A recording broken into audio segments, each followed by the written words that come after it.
Okay, we're going to hear from our race-winning team of today's 19th annual Boyd Gaming 300 NASCAR Xfinity race here at Las Vegas Motor Speedway. Our race winner, Austin Dillon. He drives the number 33 Ream Chevrolet for Richard Childress Racing. He's joined by car owner Richard Childress and also crew chief Nick Harrison. This is Austin's third win in the NASCAR Xfinity Series. His first two wins came at Kentucky Speedway in 2012. And Austin, you rang up a perfect driver rating today of 150.0. That's your fourth career perfect driver rating. I believe two of those were in the NASCAR Xfinity Series and two were in the NASCAR Camping World Series. So when you ring up that perfect 150, that means you're going to be in victory lane. So congratulations on that. Outstanding work. Just talk about this race. Obviously, you had a very, very strong car. You sat on the pole, and yet you had to fight off Ryan Blaney there those last few laps. So that was a heck of a finish. Talk about it. Yeah, man. I just got to thank Nick Harrison, the boys back at RCR, built a dominant car. And there at the end, you got to do what you got to do whatever you can to win. Our car was dominant all day, and to give one away like that, it would have been heartbreaking. I haven't heard in my ear all day that somebody was catching me, and he was catching us about 3/10 a lap, and that was all I had. So the other good thing is my crew chief made sure no one told me that he had tires on, so I wasn't second guessing myself. I thought I was just getting slower. I didn't know what I was doing wrong, but fun last few laps. I'm glad it ended like that because those are memorable races. It was a dominant performance, but at the end it was a race. So that's what the Xfinity Series is for, and gave a good show at the end. So just proud of everybody on the team that did a jam-up job, and looking forward to tomorrow's race also. Good deal. Thanks, Austin. And Nick, just talk about this race out here. Obviously, you had a fast race car, prepared it very, very well, and yet, it didn't come easy. So maybe just talk about this win here today. Yeah, the boys worked real hard. This was a brand-new car, and we got back from Atlanta, and all my guys worked on Saturday night after Atlanta. Got it finished up Sunday, and we had a pretty good baseline from Paul Menard in the car at Atlanta. Tweaked on it a little bit coming here, and was very solid off the truck and solid all weekend. So, hats off to everybody at RCR, and I like to use the term for ECR, we was handling good down the straightaway, so that doesn't hurt a thing. Very good. And Richard, congratulations winning here at Las Vegas Motor Speedway. Certainly has to be a very, very meaningful and significant win for not only Austin, but for your entire organization. Thank you. Thank you, Kerry. Sing on. It's on. Yeah. Just proud of Nick and all the guys. They put up. Nick's one of these old racers that he does whatever it takes to win. And, if it means working day and night, 24 hours a day, whatever it is, he gets his guys and they get in there and dig. And ECR, they worked really hard all winter. We dedicated a group to do nothing but work on our engines for this series. And Richie Gilmore and all his guys, it's paid off. And Todd Perry, proud of him for being here and all the stuff that he's contributing to. So just proud of everybody. Good deal. We'll take questions now. Start right over here with Reed Spencer. Raise your hand, please. We'll go to the gentleman right here. Reed Spencer with NASCAR Wire Service for Austin. I heard Nick say on the radio after the race that they didn't tell you that Blaney had tires because he didn't want to freak you out, basically. But would you have preferred to have known? Because it seemed like if you saw him coming as fast as he was in your mirror, that might have freaked you out if you didn't think he had tires.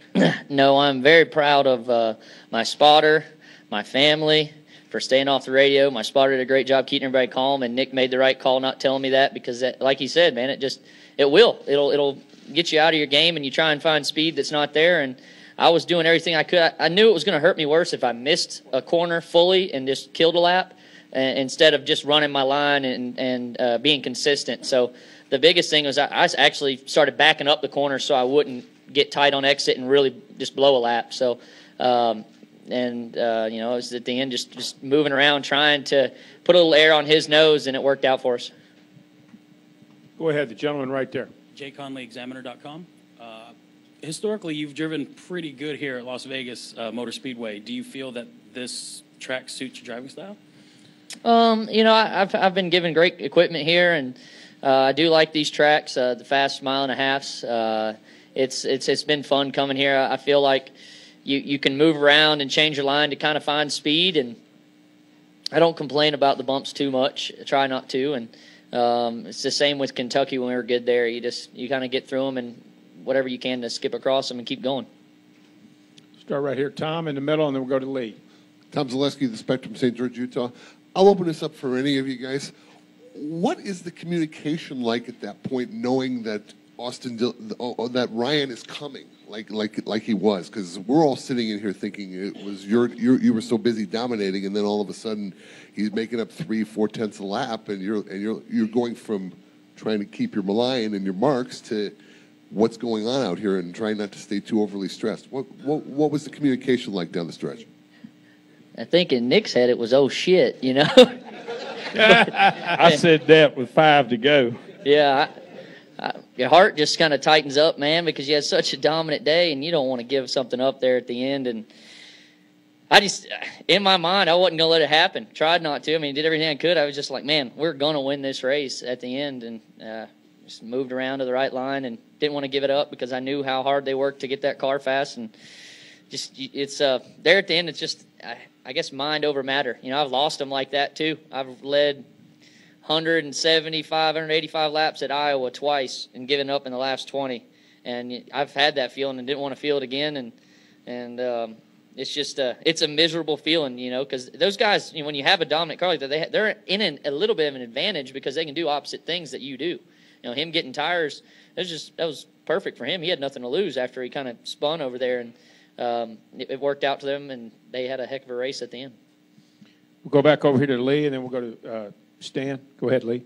Lee, SpencerMotorsport.com. When's the last time you had a car that was that dominant in Austin? I tell you what, it's been a while for sure. I've been pretty good at Kentucky, but that was a lot of fun to drive. That was probably the best mile and a half car I've had. It's pretty awesome. Over here to the right, Stan. Stan Creekmore with with CompetitionPlus.com. Actually, Richard, I want to hear from you.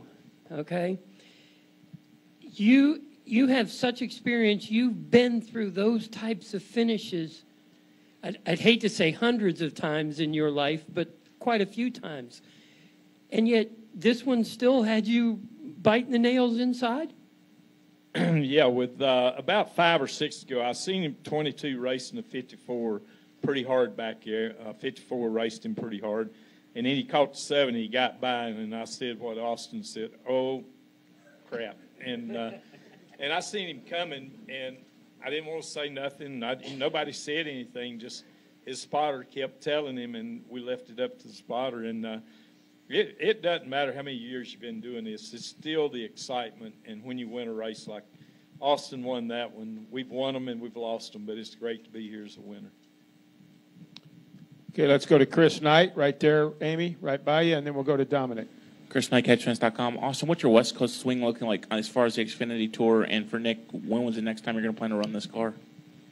For me, I'm running the Xfinity and all 3 West Coast races, right? Yeah, so I'll be in all 3 West Coast races, and then Cup Series also, obviously, and looking forward to it, especially after today. Chris, we're going to run the full season with 33 car. Paul Menard is splitting time with Austin. Austin's running the majority of the races. Brandon Jones is going to run 5 races for us. And kind of had a talk with Austin before the race about if he led the most laps and won the race, I think we'd be in the lead of the owner's points. So that's our goal, that's our sight, and I don't think it's unaccomplishable. And today we etched in a little mark that is going to get us closer to that as the season keeps rolling on here. Are you planning to take that car to Auto Club, though? That was my question. Was you plan to take this car that you ran today to Auto Club in 2 weeks? We don't. We've got another car. You sure? Well, that's what I was going to say. Things can change real quick. So as soon as I get back to the garage, we'll probably make that decision. But I feel like everything that we prepared this winter is just as strong as this car, and things could change pretty quick. These 2 over here might change my mind for me. South Point's got a shop right over here. That means he wants us turned around over here, so there's your answer. You're the crew chief. We'll let you do it. All we got to do is shine it up, change the motor, and I believe she's sitting pretty. It's good. Let's go over here to let's go to Dominic and then to Jim. Go ahead, Dominic, right there in the middle. All right, Dominic Otto on the RacingExperts.com. Actually, question for Nick. So, out of your 3 career wins now in the Xfinity Series, just want to ask you where this one ranks for you on the totem pole. It's right up there at the top because I made a big career move going from working from James Finch to RCR, and if it wasn't for the Dillons and Richard and Austin running our Cup car for Finch, I wouldn't have got this opportunity. So the win at Pocono was definitely very satisfying, and this one ranks right there at the top. Let's go over here to Jim Utter, far left. Jim Utter, Charles Observer for Austin. Your opportunity this season, you're doing a lot of Xfinity races, yet you ran one last year. Was that a conscious decision on your part to want some more track time, or was it a sponsor decision, or what all went into the decision to do more this year? Well, I mean, I looked at Kyle running a lot last year, Larson, and I just felt like for me it would be better to get more laps. You know, the Cup Series is tough, and to be able to run more laps on Saturday to get more experience and the confidence that it gains to be able to win races and go out there, and it just builds on everything moving forward. And I think the direction NASCAR's going with the rules changes, it's similar. So we've got a lot of work to do, and this is the start of it. So I'm proud to be running the Rheem Chevy, and they came on and allowed us to run as many races we're running this year, and that was huge. And I'm having a blast running with the Dirty South Nationwide shop, or excuse me, Xfinity shop, and that's what they call themselves. So there's 62 and the 3 are in the Dirty South, and the 3 and the 2 are in the Northern shop. Yeah, 33 and 60. 33. Yeah, I used to be 3 in the Cups. It gets confusing. And Nick, by the way, the 33 is leading the owner's points by 1 over the 22. That's what I'm talking about. Yes, sir. Let's go to this gentleman here on the front row. Get him a microphone, please, and we'll take the gentleman there in the blue polo. Rick Johnson, St. George News. This is for Richard. I've got 2 young grandsons, and I'd like to hear from a grandpa what it feels like to raise up 2 young grandsons to be Cup racers. You know, it's a dream come true, really. You know, to go out there and watch them do what they love to do and what they want to do ever since they were little young kids. And, you know, but I'm really more proud of both of them, not for their talent and what they do, but really being good young men and understand what the sport's about, our fans are about, our sponsors, and NASCAR. Don't let him fool you either. Today's a great day. Tomorrow he's going to be on my tail. Enjoy it while it's here. Go ahead, sir. Todd Dewey from the Las Vegas Review-Journal. Austin, I'm just wondering, why do you always wear a cowboy hat, and why did you decide not to wear one right now? Because the sun is so hot, that's the reason. But no, I don't know. I've always liked cowboy hats. We got some friends here from Montana. We go up to Montana every year, and I don't know. I've just kind of adopted it, and I like it. And right now it's because Rheem went to Victory Lane, and I just kept the hat on that we won with. And how about the slide, man? I was proud to go sliding in the grass again. It's been a while. Yeah, I've got pictures of them when they were about that tall. He and Ty both.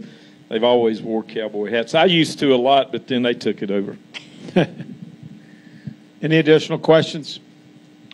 Final question back there, David. David Swope, ESPN Radio, Albuquerque. Another question for Richard. The car was dominant. He came up on Ty. Looked like Ty wasn't going to give it up. What were your thoughts there about maybe losing the lead and losing 2 cars in an accident? I'll have to say that did cross my mind.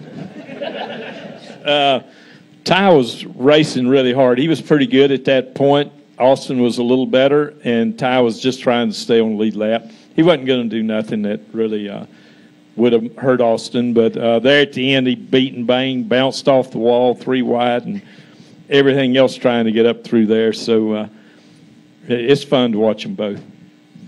It was fun there for a few laps. I'm obviously want RCR to be up there, and I was just kind of watching him, kind of seeing his line, and he got to rolling pretty good through 3 and 4. I couldn't really gain. I could gain in 1 and 2, and he pointed me by down the back stretch one time, he just went like that to go to the bottom, and then he gassed up and went through 3 and 4 wide open. And I was like, "Come on, man!" It was funny. Well, I think that's why we pitted early when I got to the 3 car. Congratulations to the number 33 team. Congratulations to Austin, to Nick, and to Richard, and continued best wishes. And Austin, certainly good luck tomorrow. Thank you, guys. Thank you all. Thanks for all you guys staying, hanging out.